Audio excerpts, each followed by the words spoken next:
来看国造畅水南海群号今仔早起进行第4届的海上测试，嘛派出军用级的无人艇和海军陆战队的船只出海。军事观察家是认为，未来至少会过来做2届的实际畅水的测试。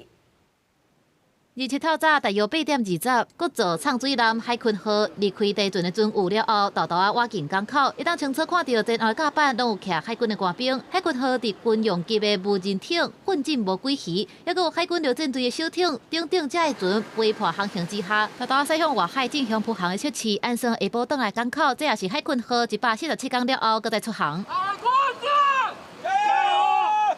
军事马将再次就伫咧港口等，为着要翕着伊，因为海军号今年6月17即将执行3届的铺航测试，7月7第3届海测了后，已经4个月无搁再出海。睽违已久的试航，所以就是我们就再度来到这边，然后来帮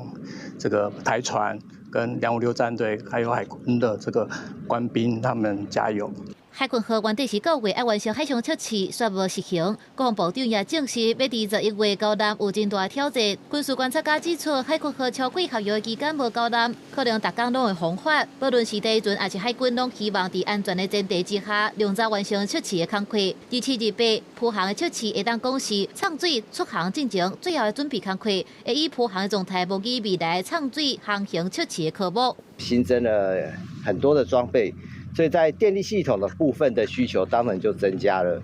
所以在这部分的整合，可能当初预估的时间并不是很充足。那现在看起来应该都已经整合到一定的程度。海群号未来至少有2届畅水出航的测试，第1届会伫较浅的海口进行畅水千里行深度的测试，第2届畅水航行测试会伫较深的海口，按算是100到200公尺以上的深度。公司新闻采访报道。